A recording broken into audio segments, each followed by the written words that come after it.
Hey y'all, what's up? I'm Serena and welcome back to my book note. You see how my nose is like kind of red over here? Yeah, I think I'm sunburned. I think because I've never been sunburnt before, so I don't know if this is actually a sunburn or not. It doesn't hurt or anything, like it's not painful. My skin isn't peeling or anything, it's just really red. I put sunscreen on, so I don't know. Hope it's not a sunburn. Moving on. So today I am going to be doing a book review, and I actually haven't had this much motivation or been this excited to do a book review in a while. That's kind of why I haven't been uploading as much as I used to. I just sort of lost motivation to talk about books, I guess. But this book just... I have so much I want to say about it, and I'm really excited to share those thoughts. So today I'm going to be doing a review on The Invisible Life of Addie Larue by V.E. Schwab. This book was on my TBR list for, oh my god, I don't even know how long. It has to be at least more than 6 months, because I know I had already heard about this book in January and I wanted to read it back then. So 6 months, possibly more, I don't even know. But I put off getting it for so long because the book is really expensive. And I actually haven't been to the library in forever, and also I don't know, I just like buying books. But I put off buying this book because it was so expensive. Oh my god. First it was $24 on Barnes & Noble website, and then Barnes & Noble, if you buy books online, it already has like a tiny bit of a discount, so it was $21. And I was like, I'm not paying $21 for a book. And then my last book haul was actually prompted by me buying Invisible Life of Addie Larue because Barnes & Noble was having like this coupon code thing, and it was $3 off this book, so it was $18 instead of $21. And I was like, oh my god, that's such a deal, I have to get it. And I did. So here we are. Before I jump into my book reviews, however, I just want to break down how they work. So my book reviews are broken down into 4 parts. Parts 1 and 4 will be spoiler free, but parts 2 and 3 will have spoilers. Part 1, I give my beginning thoughts and opinions, just sort of like a beginning rambling on the story, as well as a brief plot summary. Don't worry, spoiler free, it's just kind of what you would see on a book jacket. Part 2, I give my thoughts on plot, writing, and other elements. This is where I sort of give my praise, my criticisms, just thoughts on the story and stuff I want to talk about. Part 3, characters and relationships, whether that be favorite characters, least favorite characters, character development, character traits I liked, relationships, whether that be familial, friendships, or romantic relationships. And finally, part 4, I give my final thoughts and opinions, as well as an overall rating, answering the question, is it a must read? Okay, let me just briefly sum that up one more time. Parts 1 and 4 will be spoiler free, but parts 2 and 3 will have spoilers. Part 1, beginning thoughts and opinions, as well as a brief plot summary. Part 2, thoughts on plot, writing, other elements. Part 3, characters and relationships. And part 4, final thoughts and rating. Okay, great. Let's get into the review. Part 1, beginning thoughts and opinions. Where do I even begin? First off, let me say the writing in this book was absolutely beautiful. Like, I don't have any other word to describe the writing. This book is one of the few books I've read so far that has a very distinct writing style, but I love it. I loved it. Every word, every phrase was written so beautifully. Like, I don't have any other way to explain it. The writing in this book was absolutely amazing, stunning, gorgeous to read. And when I finished this book, at first I felt a little bit numb, in a good way. All good books, in my opinion, all amazing books make you feel a little numb at the end. And I just had a billion thoughts about the story, which I loved because this book really makes you think. A lot of times the books I read are just sort of an escape from reality, just a distraction, but this book makes you think about it. It's one of those books that you'll just kind of never forget about, you know, which is actually kind of amazing because the whole point of the book, or the whole point of the story, is that everyone forgets about Addie Larue. But this book is like, no, I'm never gonna let you forget about her, which is just, you know, kind of like, ha ha ha, it fits with the story.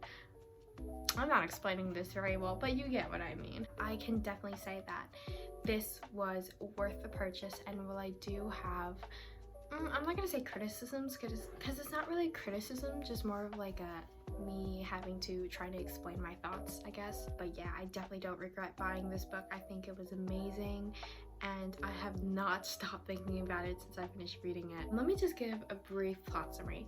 Right, so the story follows a girl named Addie Larue who makes a deal with the devil, so to speak, in which she is allowed to live infinitely as long as she wants. However, when she decides that she no longer wants her life, she gives her soul to the devil. However, there is a catch. Addie is not remembered by anyone, and so she is sort of forced to live in the moment. That is changed, however, when she meets Henry, who somehow remembered her. What? Let's move on to part 2, thoughts on plot writing and other elements. Okay, so once again, I just want to give praise for the writing. I love the writing style. Oh, it was just gorgeous, beautiful, stunning, nothing but praise. So like I said, I had like a billion thoughts when I finished this book. So I just wanted to touch on the 2 overarching themes in this book, time and love. What I loved about this story was how the characters struggled with time. Specifically, Addie and Henry. I found both of their fears about time super duper relatable, let me just say. In the story, there's a phrase, right? It's like, in a blink, the years have gone by. And both Addie and Henry talk about this fear of how time is moving too fast and how they feel like there's not enough time in their life. I've literally had this exact fear. I think about this literally every night. So what I loved about this book was how fleshed out the characters and their anxieties and their fears are, because it's very relatable. With Addie, she wants to live out her life. You know, she doesn't want to be confined to one place. Blink and the years are gone. Blink and you're dead and you've left no impact on the world and you haven't seen any of the world. And I found that so relatable. Same with Henry. Blink and the years have gone by and you don't know what you're doing. Oh my god, both of them are so relatable. Would I have made a deal with Luce, like the 2 of them? You know what, maybe. Maybe. Is it a good idea? No. But would I have done it? Probably. I'm not very strong.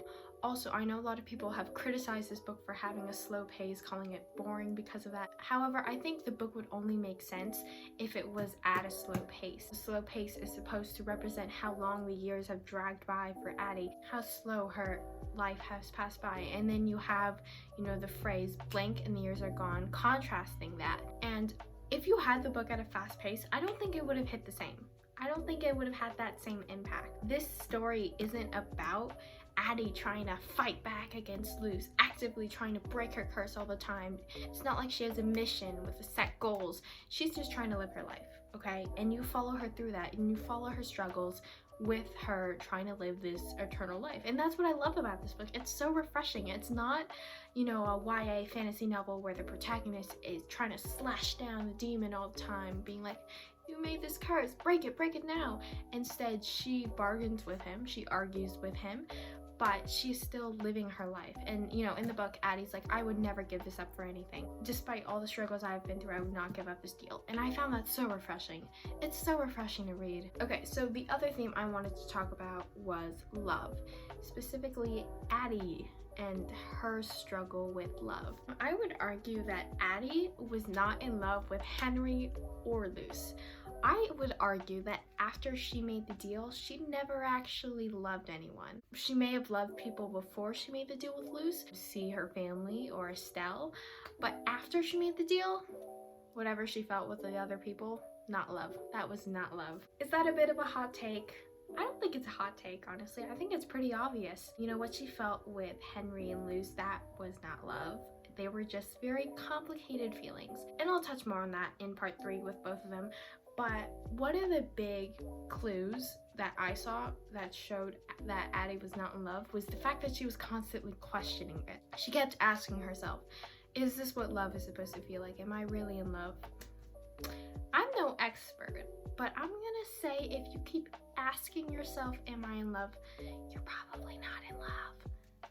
Yeah, I'm just gonna say that. And even though she didn't actually sell her soul to Luce when she initially made the deal, I do think she lost some part of herself. She lost the ability to love, especially with the new circumstances. I think the last person Addie truly loved was probably Estelle, and not in a romantic way, just in a familial way, I guess. Also, was Estelle her grandmother? Were they related, or was she just some random old lady that lived in the village? I don't know. I thought she was her grandmother, which might make sense. Also, in the book, there is a conversation between Addie and Luce in which they talk about love and how she accused him of not being able to love and how humans can love, and they call human love messy. And that's true, you know, relationships can get messy, but they're human. However, Addie is no longer human, and so she can't love the way they love. And they talk about this in that book. So I think that was another obvious clue that she wasn't in love with Luce or with Henry, and she probably never will be after she made the deal. Finally, the last thing I wanted to touch on was the ending. Now, I know I said I didn't have any criticisms, so this isn't technically like a criticism, it's more just me sharing my thoughts. The ending is the only part of the book that I didn't absolutely love. I'm very conflicted on how to feel about the ending because I did like Luce and Addie together. I think their relationship and their dynamic was super interesting. Luce is painted as the villain in the story. In books, the hero never ends up with the villain, but you know, in this book, she did. So it was kind of refreshing to see that. And I was like, wait, I should be happy because like most of the time, heroes ending up with villains is way more interesting and way more cool. But in this book, it just feels, I don't know, it feels kind of lackluster. The ending was missing something, I think. And you know, because this book is a very slow-paced book, it's building up towards this climax, right? But what is the climax is my question.